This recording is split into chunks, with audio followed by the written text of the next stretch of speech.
Hello, YouTube. Um, I mentioned in an earlier video I had watched Prepper Nurse 1, sorry about that, in reference to a law that apparently had been passed. That was the first time I had heard about it, about home defense in Canada. I was trying to do some research looking on the internet. I could not find anything about it. Maybe someone can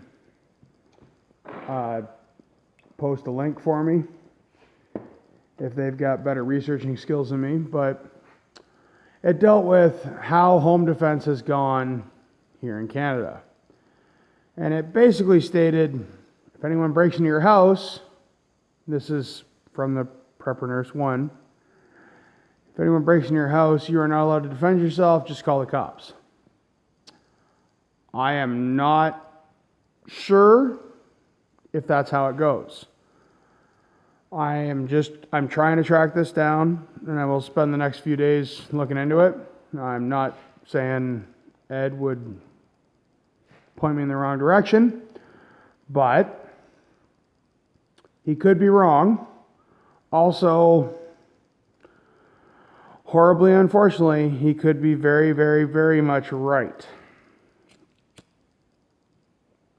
Any of the American viewers I have, we do not have anything remotely close to the Second Amendment. I did actually, in the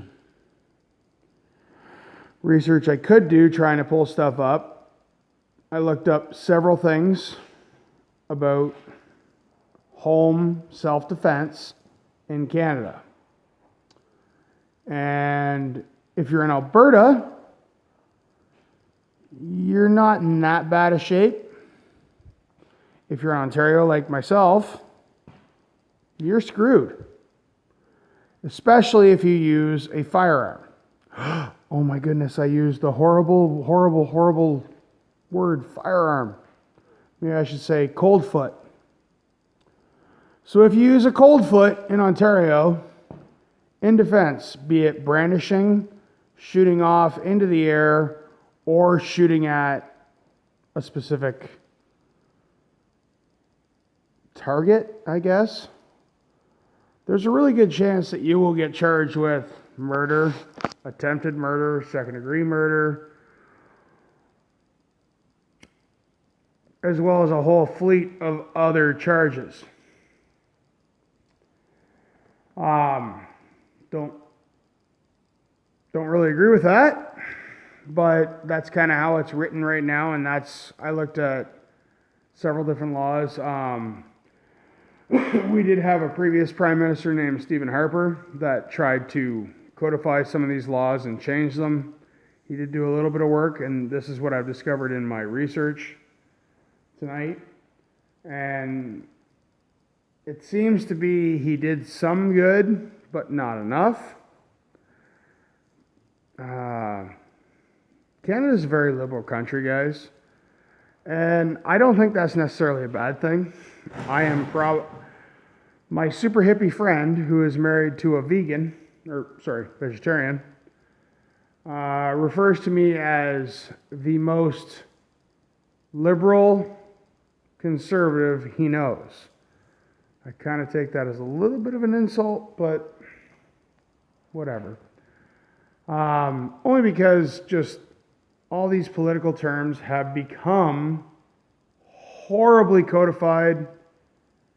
So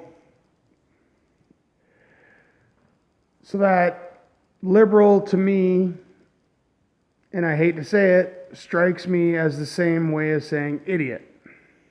I don't know if that's socially acceptable anymore either. That might be on the same level as retarded. I'm not sure. But, by the way, anytime you ban language, that's not a good choice. But what I'm saying is, we are not in a great place anyways for civil home defense, which is unfortunate. I've always taught my children, and I will continue to teach my children, that if you're in a bad situation, you defend yourself, you get home. You do whatever you need to do to make that person stop. Because I actually was a law student, I know many people would be shocked after hearing some of the things that come out of my mouth. I actually did do law. I actually scored I actually did a test in the criminal code and I scored 98%.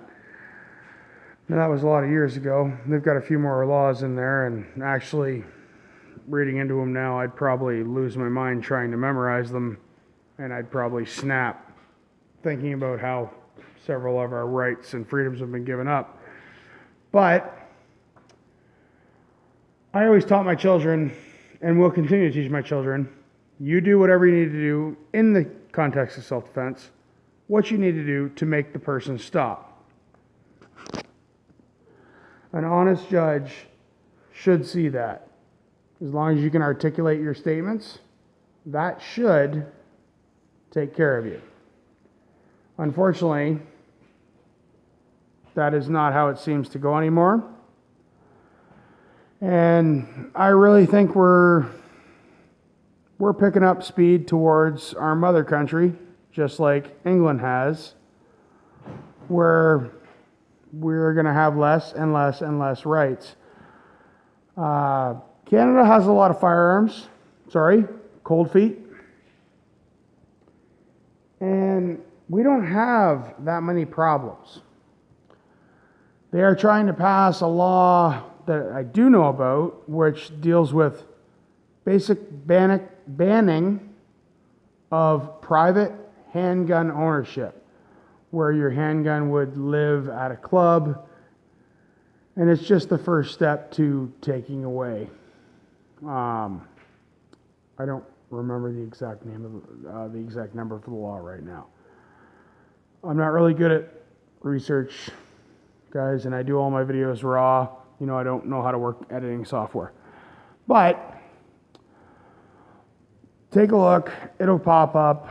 It's probably a C whatever, because a lot of our laws are C16, C15, C76.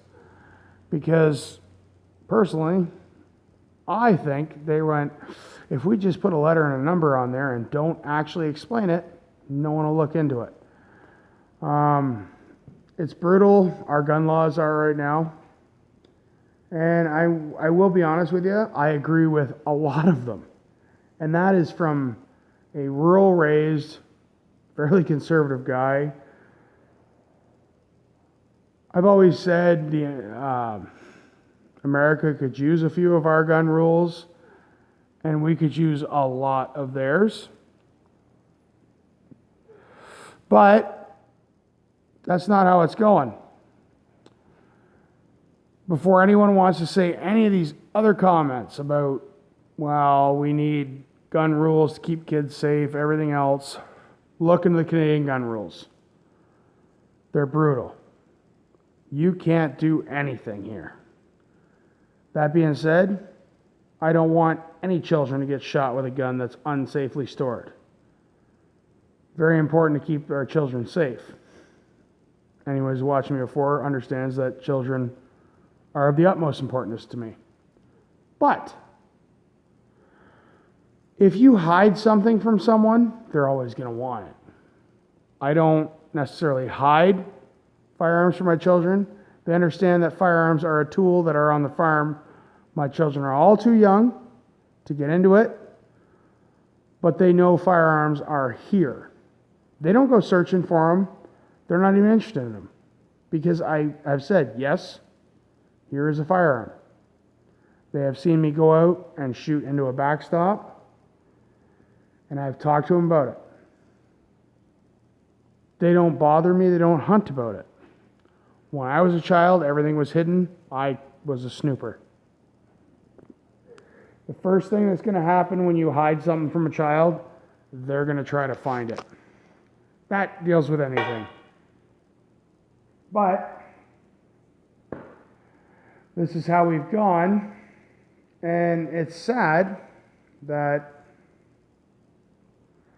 I wish I could edit just to make myself sound a little smarter, but, well, basic college education, guys. Can't make myself sound super smart. But what it comes down to is taking away legal guns is not going to help anyone. Taking away the rights for legal gun owners to either A, sport shoot, B, hunt, or C, defend themselves, it isn't going to help anyone either. Criminals will always get guns. If you do not believe in the good guy with a gun solves a problem, feel free to look into the history of my country. Unfortunately, horribly recently, with our parliament buildings being raided to a terrorist, off the top of my head, I'm going to say 3 years ago now, and it was a privately owned handgun that stopped that reign of terror. Unfortunately, before that happened, a brave, wonderful soul of the Canadian military was gunned down in a memorial duty, guard duty, and it's horribly unfortunate. And Nathan Cirillo was his name, and I really think anyone who could reach out to that family to donate should. That being said, please, before everyone freaks out about that I made my first gun video, calm down a little bit, do a little research. Like I said, I'm pretty left to center on a lot of things, but if this is true, what Prepper Nurse 1 had said, I'm a little upset. So I don't know where to go from here. If anyone has more information, I'm going to be looking up more stuff myself. But if anyone has more information, send me links. I'll pin them.